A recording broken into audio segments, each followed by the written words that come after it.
Hi Visions, welcome to this session of the Curriculum Fair. I am joined by Katie from Kids Discover, who will be sharing about their materials. So Katie, the floor is yours. Go ahead. Hi, thank you. I'm Katie from Kids Discover. I'm a former classroom teacher, so I always have that hat on in terms of what resources will be the most useful for you all. Today, I'm going to walk through our at-home plan, which is one of the options that we have for you all, and then show the best way to find our print titles.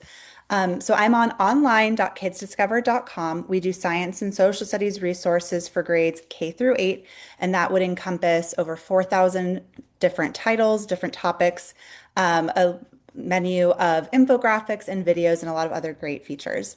So I'm logged into our at-home plan right now. And what you'll see is our home feed page. This has a very familiar streaming service kind of feel, but it's a really great way to snapshot everything that we offer. Up at the top are featured units and videos that we update a few times a month just to highlight anything that's noteworthy or timely. And so it will always have a fresh new look every few weeks. We have a collection of animal topics that we started rolling out this past year, just based on requests from parents and teachers about ways to get a lot of really fun animals into the hands of students for nonfiction. We also have a collection of infographics. Apart from our units of study and our topics, these are additional resources that are PDFs that are print friendly, and they serve as an additional resource so your students can have something in hand that you can have them take notes on, they can annotate, and then you compare them with a number of units and topics in our library. Additionally, we have a collection of videos. So these will be between 4 to 6 minutes long, and they directly relate to the written topic of the same name, so that you kind of think of them using the topic as a script. But now that they're in video format, there's a lot of great additional B-roll, a lot of footage. And what it does is help bring those concepts alive for a wider range of learning styles. And then you can also see some more grade level specific things. So if your learners are kindergarten, first grade, we do highlight those topics and those units as well. So at the top here, I am going to show our search by standards feature, which will be really helpful if you're wanting to align with certain state standards. So just to give a quick little sample, I live in Connecticut, so I'll do that. Third grade, and let's say third grade science. You can hit search and it will populate state standards just to give you a great point of reference. And then underneath are recommended units of study that we offer that align with that same standard. So you can click on these, they're all hyperlinked, and then it will bring you to what we call our unit overview page. Each unit overview page has a description of the unit, the table of contents, and our average unit of study will have 7 or 8 topics per unit. There are some outliers that are closer to 12, and then a handful, primarily in historical figures, what we call mini units, and those will have 3 to 4 topics. But a lot of the core concepts you need to share with your students will have about 7 or 8, so they're really well rounded. To the side here, these are related units, so they may align with that same standard, but we always love to help promote cross-curricular lessons when we can, so bringing science into social studies and vice versa. Additionally, this is a really great launch pad for your learners so that if they loved reading about rockets and they want more that might engage them, this kind of serves up as a nice menu to keep them inspired and give them quick access to things that genuinely interest them. Going a layer deeper, this is where I just take a moment to highlight that student experience, just because that's such a critical piece when you're making a decision on what resources you have. So the Rockets unit is an example of what we call a grades 3 through 8 unit. And what that means, it's available in 3 different reading levels. So you can see right here, when I click the 750 to 890, when you open that up, it shows you the options. So 560 to 740 is typically a third, fourth grade range. 750 to 890 is fifth, sixth, and 900 to 1040 is seventh and eighth. Before I go ahead and change the reading levels, if I scroll down, you see what a really visual, engaging experience this is. I think it's something personally that helps Kids Discover stand apart in terms of the student's ability to engage with it.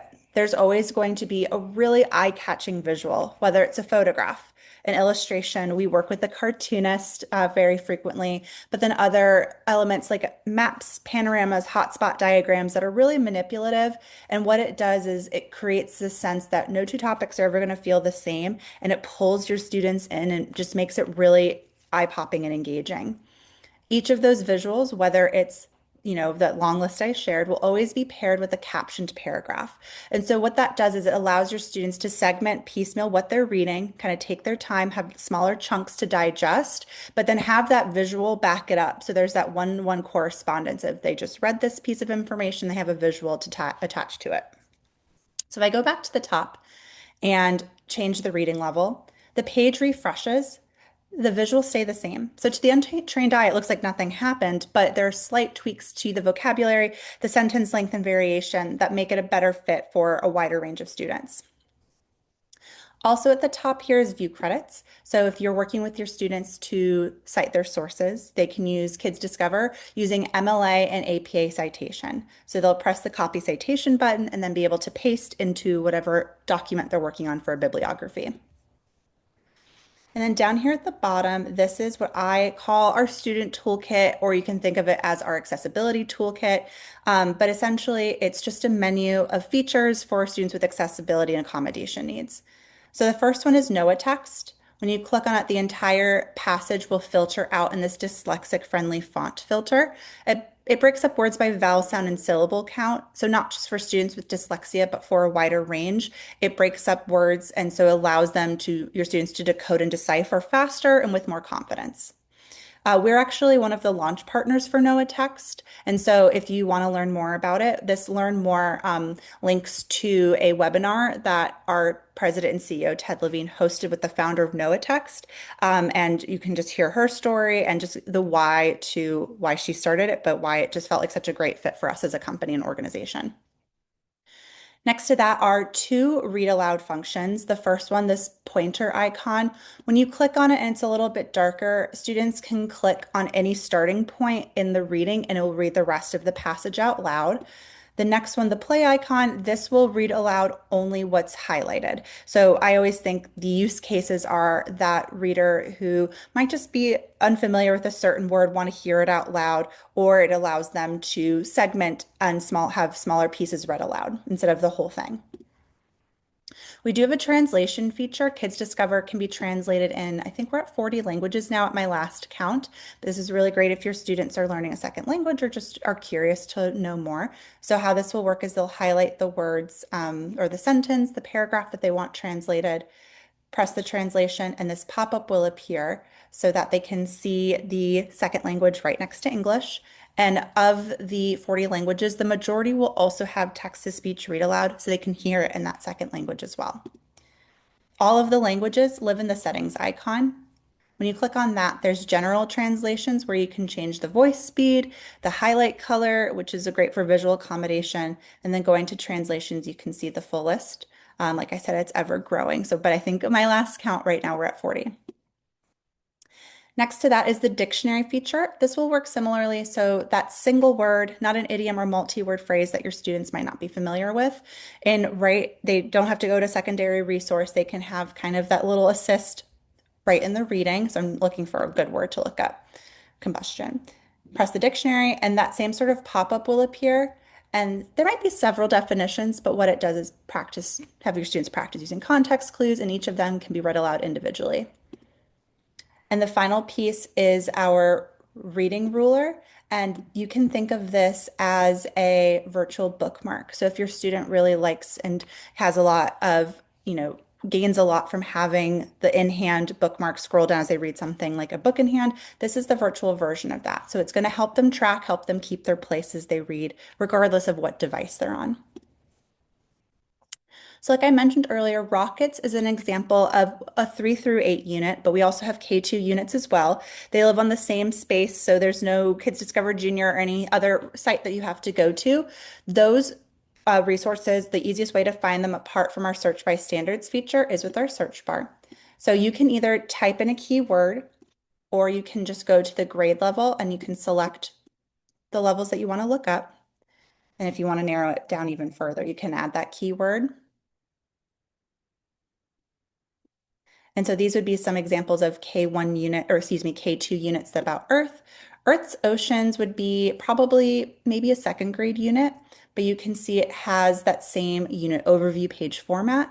And if I go a layer deeper, the It looks the exact same. Again, there's just slight tweaks to the wording just to make it a better fit for younger grade levels. Slightly different font, a little bit larger. But regardless of what grade level your students are at currently, they can take a lot of pride in what they're reading.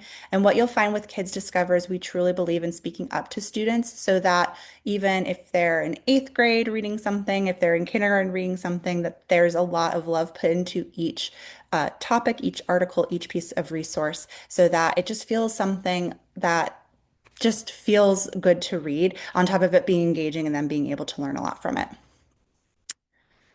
And then another feature I would hate to forget to show you is our Discover map. And this is my absolute favorite resource that we have on Kids Discover.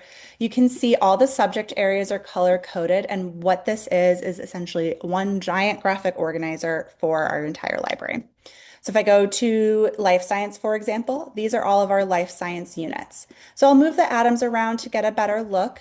And the dotted lines show different connections between certain units. Clicking on a new unit, that will recenter, and you can think of this as a graphic organizer of the unit overview page.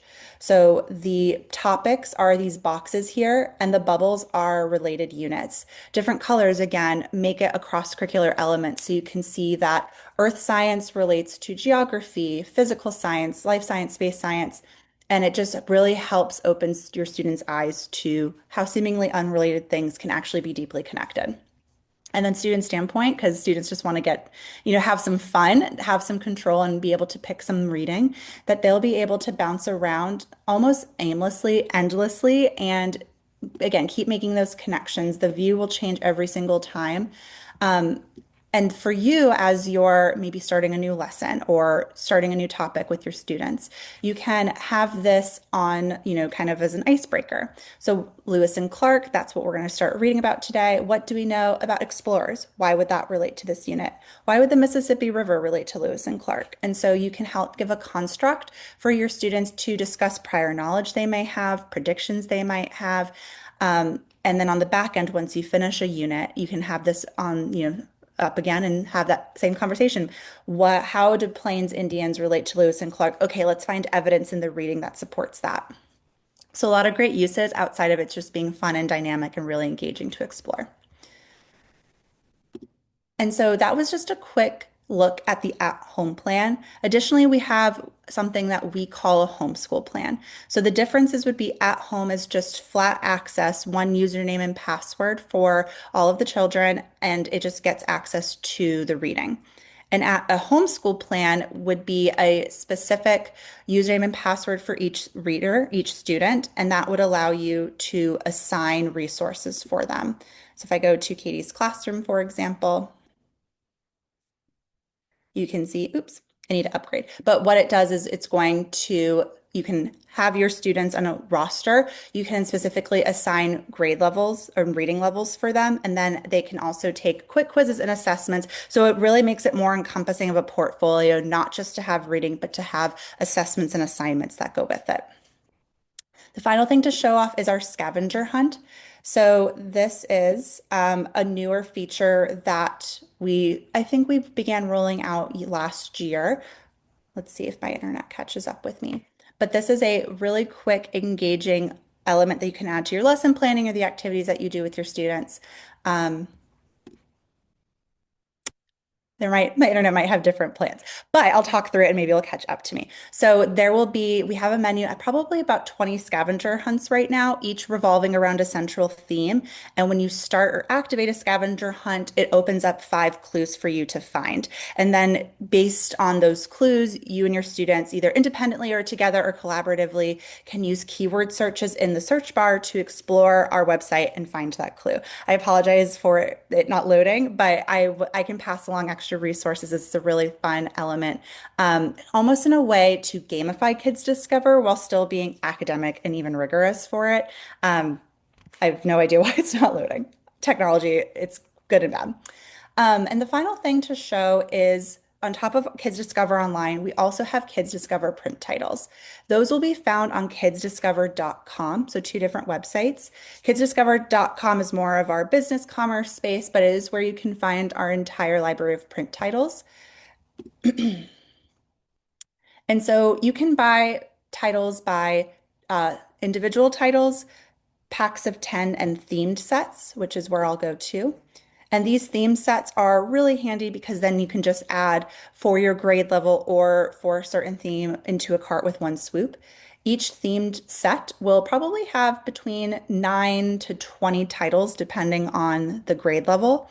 And these are essentially just a printed version of what's on Kids Discover Online. So didn't get to share a backstory, but Kids Discover started in 1991 as a print subscription service. And while the subscription service is no longer part of our story, they are available for print or for purchase individually. So if I went to grade one social studies, you can see what's inside, you can see the grade level, and then a really great snapshot of some of the page spreads in there. So if you really love Kids Discover Online, but you want more content that's more in hand, maybe not as digital or, device facing, this would be the next best thing because it's all the same resources, the same wording, the same units and topics, just in a printed format.